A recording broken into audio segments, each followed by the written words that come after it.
Olá, meus irmãos, irmãs, amigos e alunos no canal Teologia Didática. Eu sou o pastor Eliezer Carvalho, Instituto Bíblico Didático Carvalho Curso. Você está no curso livre gratuito de teologia no canal Teologia Didática. Se você é novo por aqui, dê um like, se inscreva.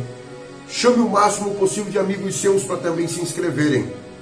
Todos estando inscritos no canal estarão inscritos automaticamente no curso livre gratuito de teologia aqui do canal.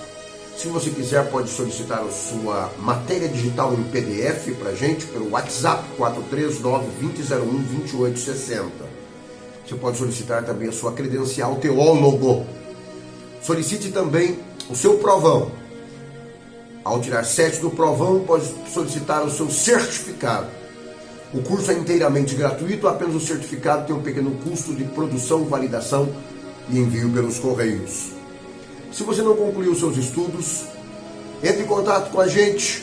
Nós vamos estar indicando um colégio para você concluir os seus estudos em até 6 meses.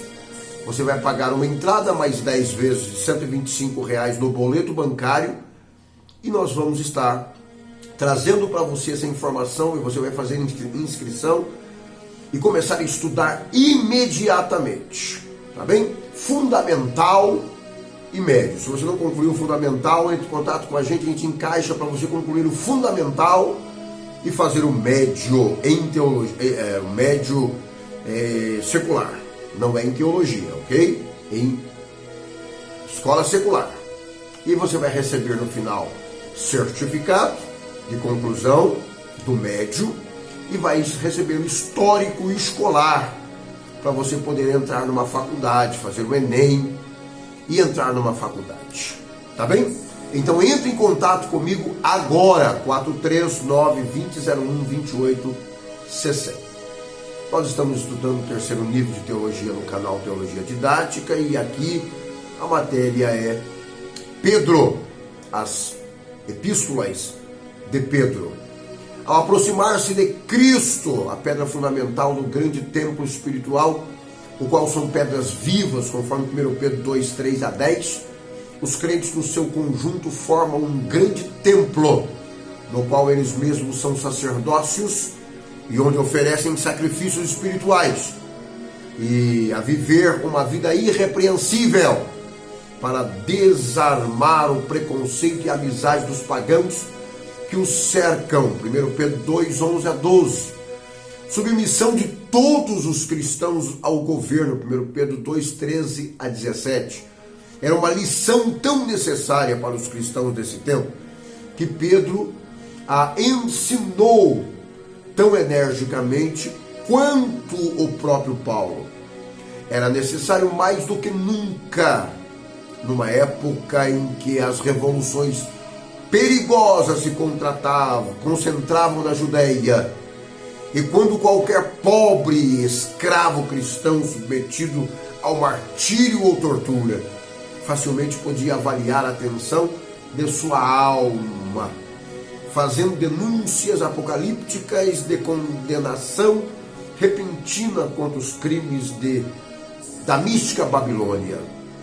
Quando os pagãos, em seu desprezo impaciente, arbitrariamente podiam interpretar uma profecia da conflagração final como se fosse uma ameaça revolucionária e incendiária.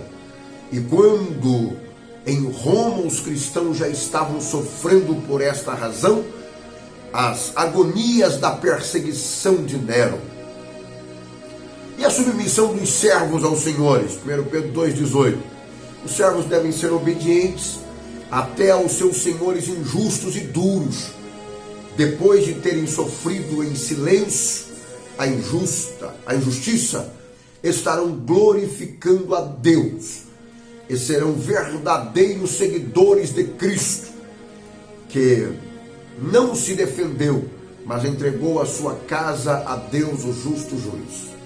Na questão de sofrer injustamente, o crente e fiel tem o exemplo de Cristo, que como único sem pecado sofreu pelos injustos, mas o que está agora sentado à destra de Deus, da mesma maneira os sofrimentos dos cristãos serão seguidos pela glória. E a submissão das mulheres aos esposos? 1 Pedro 3, 1 a 7. As mulheres cristãs facilmente podiam considerar os seus esposos pagãos como não aceitam a palavra escrita, nem creem no testemunho falado, podem ser ganhos pelo testemunho silencioso e eficaz de uma vida santa.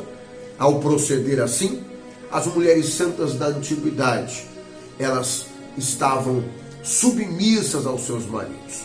Ao suportar o mal com paciência, se estão fazendo boas obras, não tem nada que temer. Assim, se sofrem inocentemente, devem recordar que se promete uma bênção àqueles que sofrerão por causa da justiça, a santidade interna do coração e a prontidão interior da defesa da sua fé, no espírito de brandura, juntamente com a boa consciência, finalmente introduzirão os pagãos a envergonhar-se de suas falsas acusações.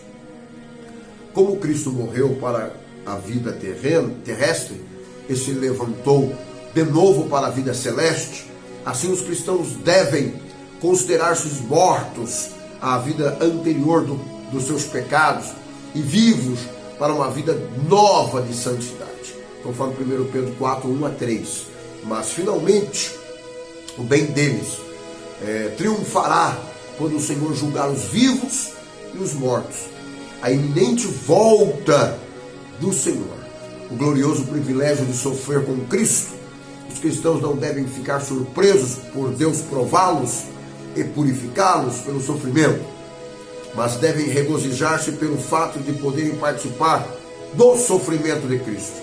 Suportar o opróbrio de Cristo é um sinal de graça espiritual que há neles, mas sofrer como malfeitor é sinal de desonra.